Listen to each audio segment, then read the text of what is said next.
Hey everybody, this is Matt Atkinson, and you're watching Forward Gettysburg with Aaron Smith. What is going on, everybody? Thank you so much for watching Forward Gettysburg. I am your host, Aaron Smith. As always, I appreciate you being here. Please, if you're liking the channel, if you're liking the videos, if you're learning something about Gettysburg and the Gettysburg campaign, please remember to like this video and subscribe to the channel. Today, I am doing something a little bit different, something that's probably a little bit more personal to me. I am talking about Lane's Brigade, and specifically in Lane's Brigade, I am talking about the 37th North Carolina. Now you may be thinking to yourself, Aaron, what's the 37th North Carolina have to do with anything? Well, I actually had 3 ancestors fight for the 37th North Carolina, Company E, the Watauga Minutemen. So my 4th great-grandfather was a man by the names of Squire Adams Sr. And he lived in the western part, the very, very far western part of North Carolina, Ashe County, Watauga County, that area. That area in the modern day is known for a lot of tourism. Boone, North Carolina is right there. Appalachian State is right there. Go Mountaineers. So this area is where my family is from. Beautiful, beautiful country. Squire Adams is going to have 6 sons and 10 daughters. 3 of his sons are going to fight in Company E of the 37th North Carolina. One of my 3rd great-granduncles, Squire Adams Jr., is going to die one day before the Battle of Fredericksburg, December 12th, 1862, and he's going to die of disease. His brother, Nelson Wilson, is going to die early that next year, in February of 1863, also of disease. However, another brother, Wellington Adams, he will enlist as a private and make his way up to a sergeant position, and he will make his way here to Gettysburg. The 37th North Carolina will be organized on November 20th of 1861 and will be mustered into the Confederate Army on January 1st of 1862.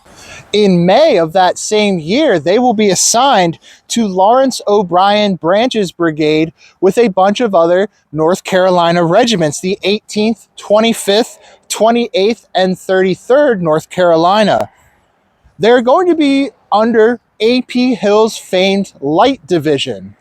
The brigade will see action at 2nd Bull Run and also during the Peninsula Campaign and during Antietam.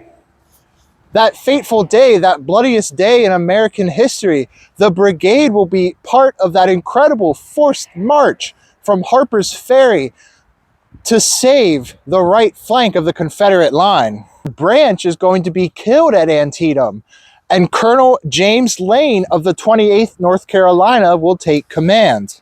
At Fredericksburg, they'll be posted at Prospect Hill, the only part of the line at Fredericksburg where the Union had some success before reinforcements were able to drive them out of the position they had gained. And then at Chancellorsville, they will take part in Jackson's famed flank attack. However, on May 3rd, they're going to take incredibly high casualties from the Union artillery. 238 men will be wounded, killed, captured, or missing. During Robert E. Lee's reorganization of the Army of Northern Virginia later in May of 1863, they will be reassigned to Pender's division under A.P. Hill's 3rd Corps. Also at this point, interesting to note, all of the men of the 37th North Carolina will be upgraded from smoothbore muskets. Yes, even in May of 1863, they were still fighting with smoothbore muskets. They will be upgraded to Enfield rifled guns. So now as we get toward the Gettysburg campaign on June 13th, they're going to leave camp at Fredericksburg. On June 24th, they will ford the Potomac River at Shepherdstown. And by June 27th, The 37th North Carolina is going to reach Fayetteville, just outside of Chambersburg to the east. Then on June 30th, A.P. Hill is going to devise one of the most fateful orders in all of American history, a order that will lead to the greatest battle in the Western Hemisphere. On June 30th, A.P. Hill will order Heath and Pender's division toward Gettysburg that following day, July 1st, 1863. On July 1st, the 37th North Carolina is going to field 379 men, and they're going to originally form line with the rest of Lane's brigade to the left and to the rear of Heath's division on Irv Ridge. Now, Irv Ridge is running directly behind me. It runs up that way. Also behind me is going to be the Fairfield Road just beyond these trees to the right. Their lines are going to be organized about 3 miles west of the town of Gettysburg. However, they're eventually going to be ordered to the far right flank of the Confederate line here. The 7th North Carolina is going to be on the far right, followed by the 37th North Carolina. And then they're going to have the 28th, the 18th, and the 33rd on the far left. Now, when Pender puts Lane's brigade on this far right side of the line, he's hoping that they can find a way up to the seminary and cut off the Union line of retreat.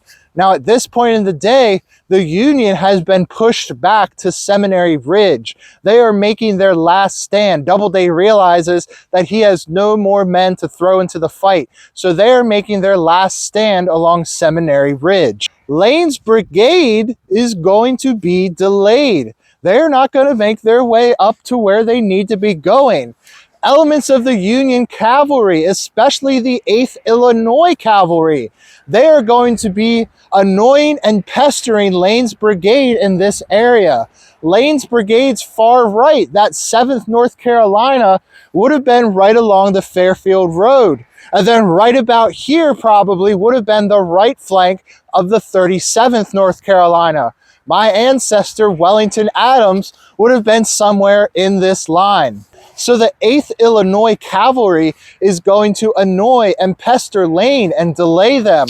They're going to mount up, act like they're going to make a grand charge, feint the charge, go back, dismount, fire at the enemy, and then start the process all over again.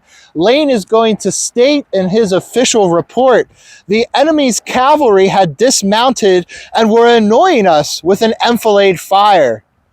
To the north and to the left of Lane's brigade, Perrin's South Carolinians and Scales's North Carolina brigade, they are driving forward to Seminary Ridge. However, Lane and the 37th North Carolina and the 7th North Carolina, they're being delayed. So now a large gap is going to form in this line. Scales's brigade is going to reach the Union line first, and they are going to be repulsed.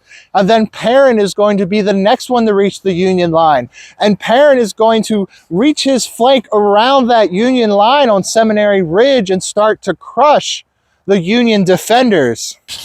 Perrin is going to see the rest of the Army of the Potomac, the 1st Corps there along Oak Ridge. He's going to see them start to retreat, and he is going to take advantage of that mounting confusion and panic and surround the Union line and drive them off of Seminary Ridge. Meanwhile, Gamble, a brigade leader of Union cavalry, he's going to order his cavalry on this left flank, the Confederates' right flank. He's going to order them back through town. And that's going to include the 8th Illinois Cavalry, which had been pestering Lane's brigade here. So they're going to retreat back through town. And at this point, Lane, due to that constant harassment, his line is no longer with the right flank resting along the Fairfield Road. Now they have drifted so far to the right of the original position that his left flank is now resting on the Fairfield Road, and his right flank is somewhere in a modern day development just on the other side of the Fairfield Road here. At the end of the day, Lane's brigade is going to end with their position very similar to how they ended the fighting once the Union cavalry retreated.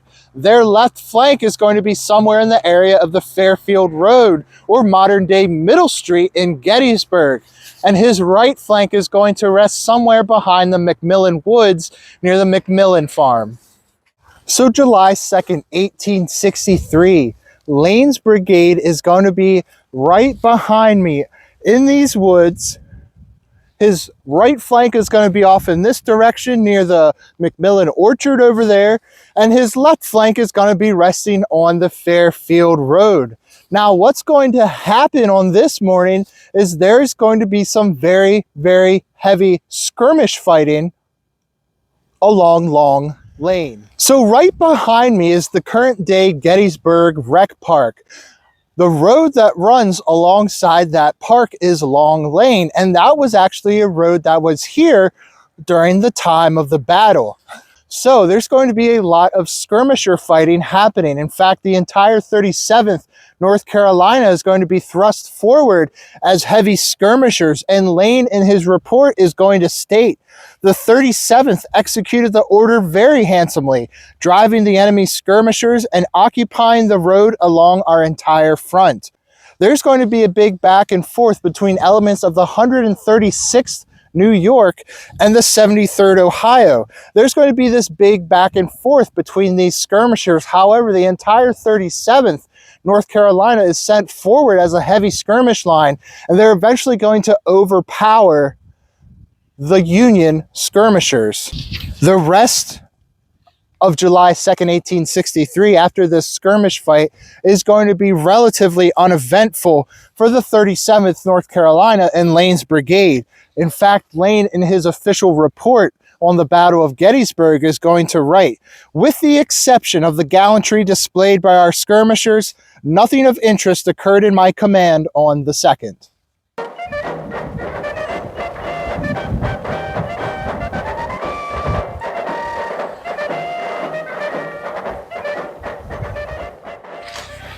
So, July 3rd, 1863, the fateful day of Pickett's charge.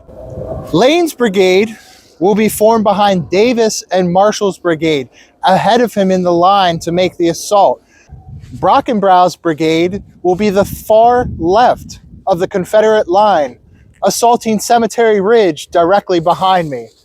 You guys might be able to make out the Pennsylvania Monument. You might be able to make out the U.S. Regulars Monument. And then as we trace it forward there, you might even be able to see the Meade equestrian statue, Cemetery Ridge, the point of assault for Lee's grand assault on July 3rd. To the right of Lane's brigade is going to be Lawrence's brigade. Pettigrew has taken command for a wounded Henry Heath, and Colonel James Marshall is going to fill in for Pettigrew. The 37th North Carolina has reassumed its position. They are off of the skirmish line. Remember, they are in that position on the right side of Lane's brigade between the 7th North Carolina and the Center Regiment, the 28th North Carolina. Somewhere around 3 p.m. on the afternoon of July 3rd, a very hot day, the grand assault will commence. As they make their way across these fields to attack the ridge nearly a mile away, the Confederate left flank is going to come out under some heavy fire. First, the fire from the cannons, and then they're going to have to deal with the fire of the smoldering Bliss Barn.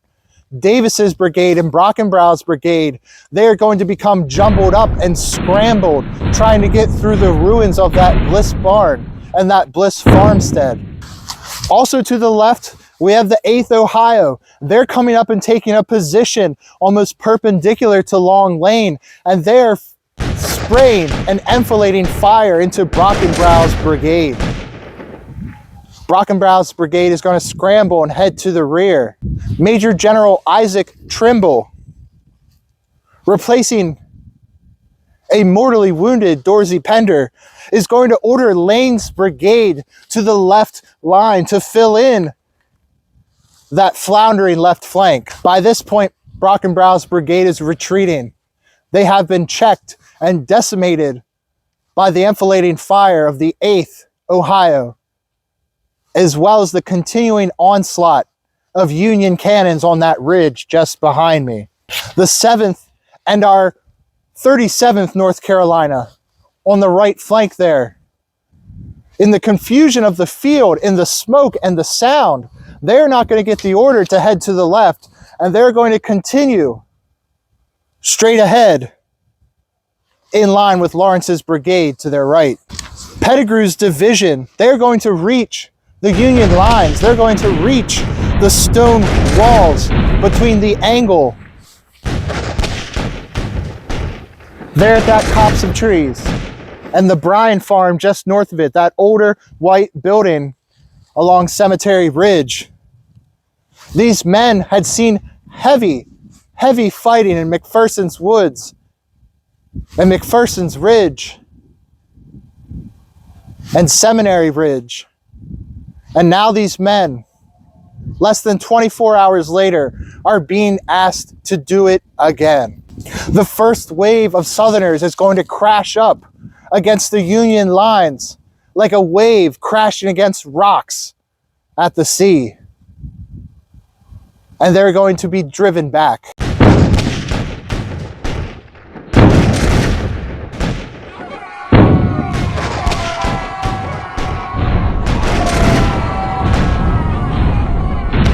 Lane's men at this point, they're going to be taking cover in the sunken roadbed of the Emmitsburg Road,